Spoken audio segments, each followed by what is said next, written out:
Setelah mendapat perintah dari Gunadi, Javin langsung bertindak dengan menghubungi beberapa bawahannya untuk mengumpulkan informasi tentang Thalia.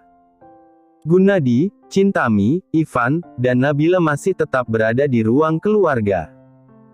Setelah membahas tentang masalah Kelvin, tiba waktunya bagi mereka untuk membahas status Nabila. Nabila, awalnya kami datang ke rumah Ivan karena mendapat komplain dari Henry Mahendra.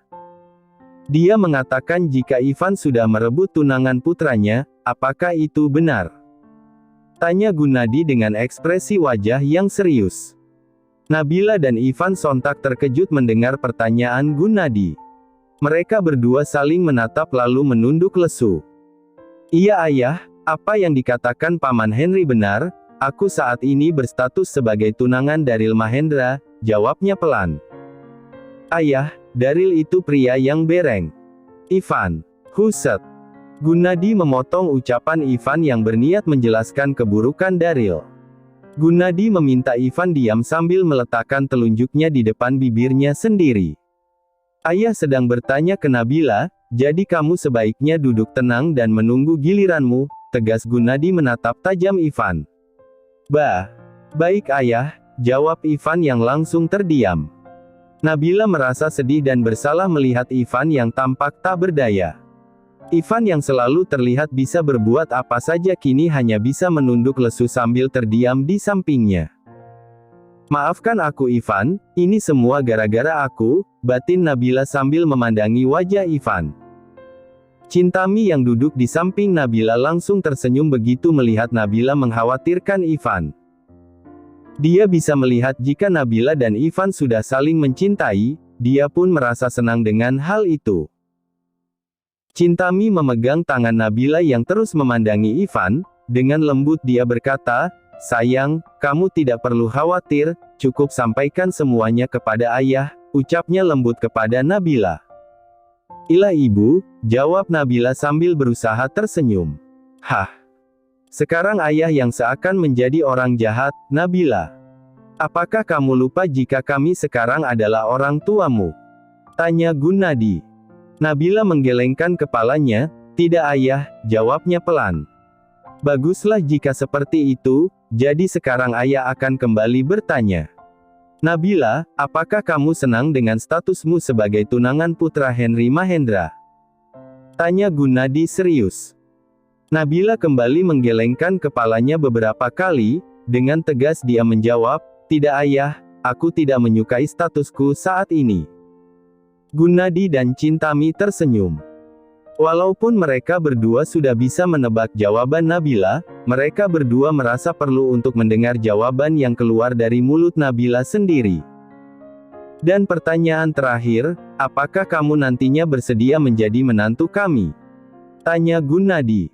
Nabila dan Ivan kembali dibuat terkejut. Ivan membuang muka ke belakang karena tak ingin wajahnya yang sedang tersenyum bahagia terlihat oleh Nabila dan kedua orang tuanya, sedangkan Nabila kini harus kembali menunduk, wajah cantiknya terlihat sangat kemerahan. Mengapa kamu tidak menjawab pertanyaan ayah? Apakah kamu tidak berminat untuk menjadi menantu kami? Tanya Gunadi menggoda Nabila. Nabila menjadi panik, dengan cepat dia mengangkat wajahnya lalu menjawab pertanyaan Gunadi. Aku bersedia ayah. Seru Nabila menjawab. Mendengar jawaban panik seperti itu, membuat Gunadi dan Chintami tertawa kecil. Hahaha, ayah dan ibu sebenarnya sudah bisa menebak ini. Ayah dan ibu hanya ingin mendengar jawaban langsung dari kamu, ucap Gunadi tertawa. Nabila, kamu tenang saja, biar ayah yang menyelesaikan urusanmu dengan keluarga Mahendra, sambung Gunadi menegaskan. Nabila bernafas lega mendengar ucapan Gunadi. Chintami yang duduk di samping Nabila langsung merangkul pundak Nabila. Dia ikut merasa senang dengan jawaban yang diucapkan oleh Nabila. Sedangkan Ivan terus berusaha menahan luapan rasa bahagia yang dia rasakan saat ini. Hal itu membuat wajahnya terlihat aneh karena terus berusaha menahan senyumannya. Javin yang baru saja selesai menghubungi bawahannya kembali bergabung di ruangan, dia sontak terkejut tatkala melihat Ivan yang menoleh ke belakang dengan raut wajah yang aneh. Hahaha, Tuan Ivan, mengapa wajahmu begitu? Itu seperti ekspresi wajah orang yang susah bab, aku menyebutnya ekspresi wajah, senyum susah nangis pun tak bisa, ledek Javin sambil tertawa terbahak-bahak. Mendengar ucapan Javin, Ivan tak mampu lagi bertahan. Dia akhirnya ikut tertawa bersama Javin. Hahaha, sialan, balas Ivan sambil terus tertawa terbahak-bahak. Selamat datang Tuan Billy, sapa salah satu karyawan di bar yang terletak di Jakarta Selatan. Terima kasih, jawabnya singkat sambil menepuk halus bahu karyawan itu.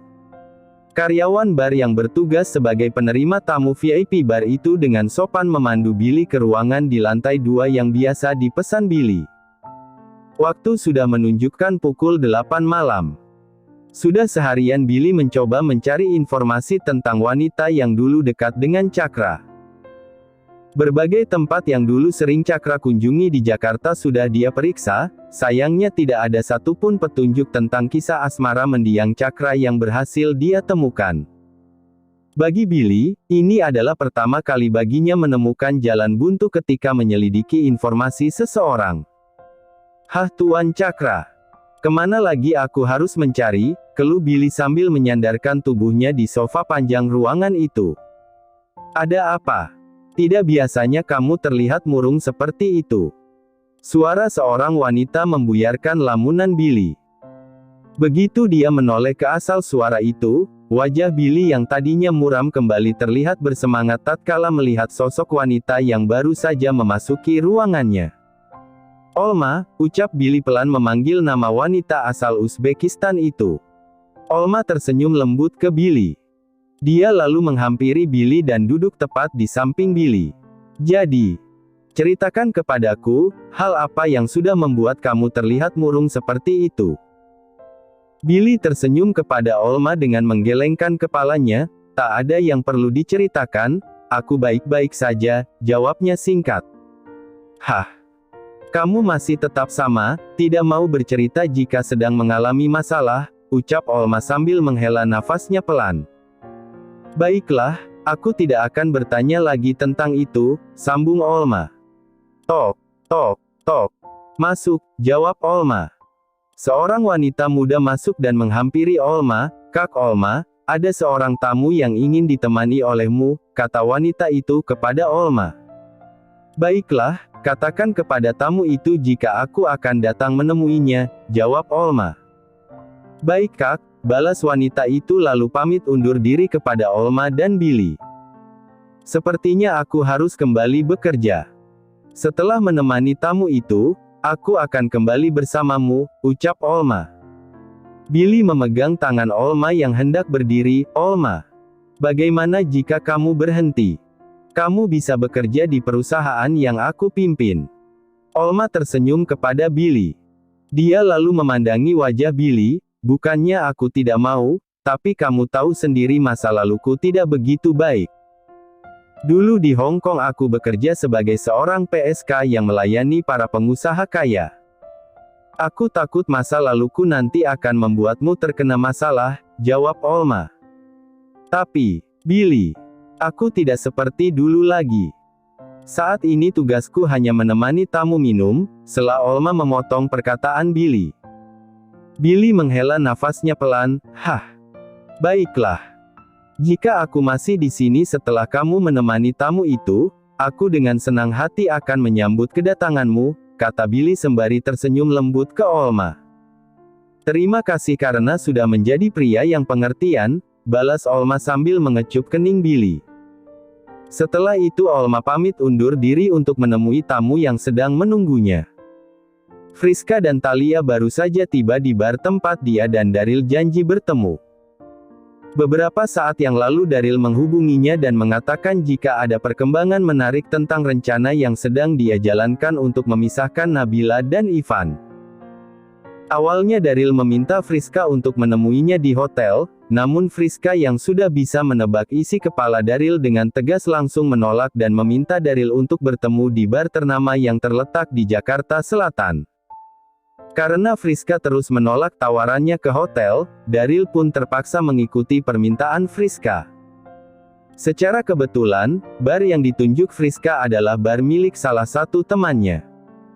Karena sudah mengetahui watak dan karakter Daryl, Friska memutuskan untuk memanggil Thalia.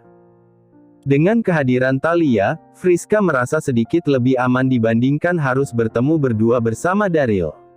"Sayangku," teriak Daryl sambil melambaikan tangannya ke Friska. Dia yang baru saja tiba langsung menghampiri meja tempat Friska dan Thalia berada. "Sayangku." Thalia tampak terkejut mendengar panggilan Daryl ke Friska. Dia lalu menoleh ke Friska untuk mengkonfirmasi apa yang baru saja dia dengar.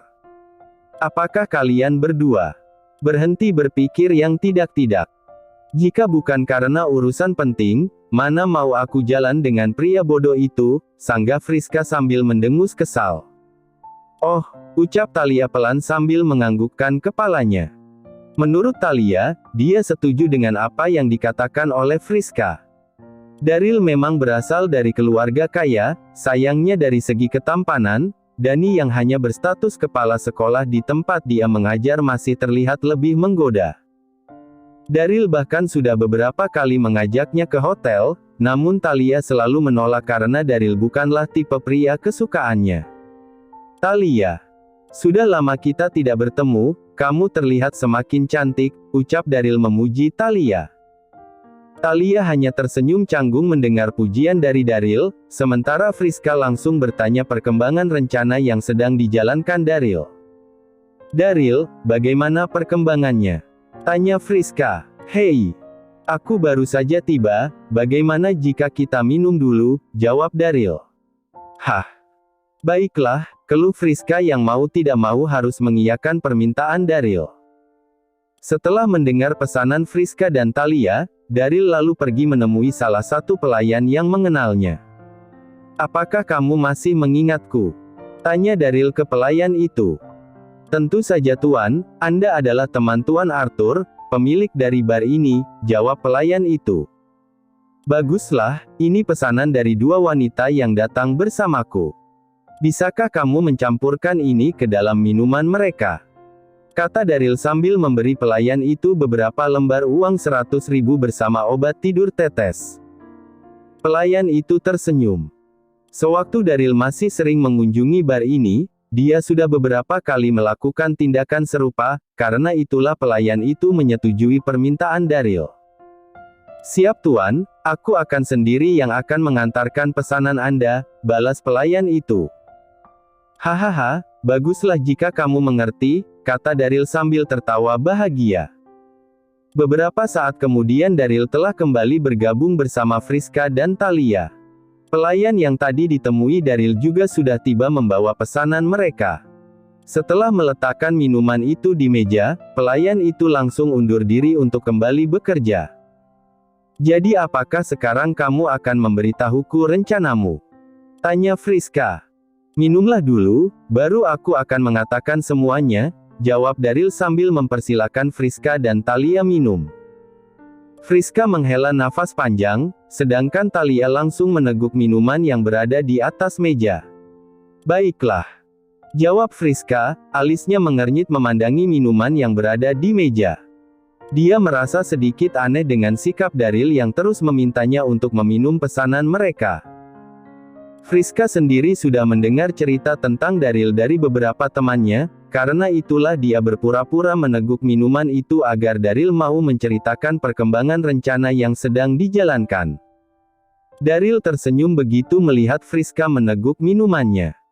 Dia lalu mulai memberitahu Friska tentang bagaimana dia berhasil meyakinkan kedua orang tuanya untuk mengajukan komplain ke Gunnadi. Dia juga meyakini jika rencana ini akan berhasil. "Sebelum aku ke sini, ayahku mengatakan jika dia sudah menghubungi Gunnadi yang terdengar sangat marah saat mengetahui jika putranya telah merebut tunangan orang lain," terang Daryl. Friska tersenyum semeringah mendengar ucapan Daryl. Dalam hati dia merasa sangat senang karena mengetahui jika kedua orang tua Daryl sudah bertindak. "Ivan, aku yakin jika kamu akan kembali kepadaku," batin Friska sambil tersenyum bahagia. Buk! Terdengar suara dentuman pelan, Friska sontak terkejut begitu melihat Thalia tumbang tak sadarkan diri di atas meja. Daryl, apa yang sudah kamu masukkan ke dalam minuman Thalia? Tanya Friska, menatap Daryl dengan ekspresi wajah yang tidak senang. Aku tidak memasukkan apa-apa, mungkin dia pingsan karena terlalu banyak minum, sanggah Daryl yang berusaha mengelak dari tuduhan Friska. Terlalu banyak minum. Apa kamu pikir aku bodoh? Aku sudah berteman lama dengan Thalia, dan aku tahu jika Thalia tidak akan mabuk dengan minuman beralkohol rendah seperti ini, ucap Friska. Daryl yang sudah tidak bisa berbohong lagi akhirnya berkata jujur ke Friska. Dia sendiri masih merasa heran karena Friska tidak tumbang seperti Thalia. Hah? Aku akan jujur kepadamu, aku memang mencampurkan obat tidur ke minuman Thalia. Apa? Apa kamu sudah gila? Ketus Friska. Pantas saja si brengsek ini terus meminta kami meminum minuman kami, batin Friska mengutuk Daryl. Hah? Friska, mari kita lupakan masalah Thalia. Bagaimana jika hari ini kamu menginap bersamaku di hotel? Aku sudah membantumu, jadi. Tidak. Tegas Friska memotong ucapan Daryl. Ayolah, hanya semalam, pinta Daryl sambil memegang kedua tangan Friska. Friska terdiam. Dia sadar akan percuma meyakinkan Daryl yang sudah terlihat sangat bernafsu. Sambil terdiam, Friska mencari ide agar bisa terlepas dari situasi ini. Tiba-tiba sebuah ide muncul di kepalanya. Daryl, bagaimana jika kamu melampiaskan nafsumu ke wanita asing yang bekerja di sini? Ucap Friska. Friska yang sudah sering datang ke tempat ini akhirnya bisa mengingat jika di bar ini, ada seorang wanita berkebangsaan Uzbekistan dengan paras wajah cantik dan bentuk tubuh menggoda. Benarkah? Tanya Daryl yang sudah jarang datang ke tempat ini. Wanita itu memiliki paras wajah yang cantik dan bentuk bodi yang memukau. Mungkin kecantikannya menyaingi Nabila, wanita yang telah kamu idam-idamkan selama ini. Daryl tersenyum sumringah. Dia kembali memanggil pelayan yang tadi membantunya mencampurkan obat tidur ke minuman Friska dan Thalia. Ada apa tuan? Tanya pelayan itu sopan. Aku dengar ada wanita cantik asal Uzbekistan yang bekerja di tempat ini. Aku berencana mengajaknya ke hotel, bisakah kamu meminta dia datang menemuiku? Oh, wanita itu bernama Olma. Tapi sebelumnya aku ingin meminta maaf. Aku rasa tuan tidak akan bisa mengajak Olma ke hotel. Dia hanya menemani tamu minum dan tidak mau menerima permintaan seperti itu, jawab pelayan itu. Aku akan membayar berapapun harga yang dia minta, balas Daryl. Tuan, kamu cukup meminta wanita itu kemari. Biarkan aku yang bicara dengan wanita itu, sela Daryl memotong ucapan pelayan itu. Baik tuan, tadi aku mendengar jika Olma sedang menemani tamu. Aku akan langsung memintanya menemuimu begitu dia telah selesai, jawab pelayan itu. Di kediaman Ivan, suara gelak tawa terdengar di setiap sudut ruangan. Gunadi dan Chintami terlihat sangat bahagia menemani Kelvin. Senyum dan tawa tampak terus menghiasi wajah mereka. Mata Nabila kembali berkaca-kaca. Dia yang sedang mengamati Kelvin kembali dibuat terharu. Ivan yang melihat itu langsung merangkul pundak Nabila dan mengelus pelan pundak Nabila. Mungkin jika kedua orang tuaku masih hidup, mereka berdua juga pasti akan terlihat seperti kedua orang tuamu saat bermain bersama Kelvin, lirih Nabila. Kedua orang tuaku. Aku penasaran bagaimana reaksi ayah dan ibu jika mendengar itu, jawab Ivan menggoda Nabila.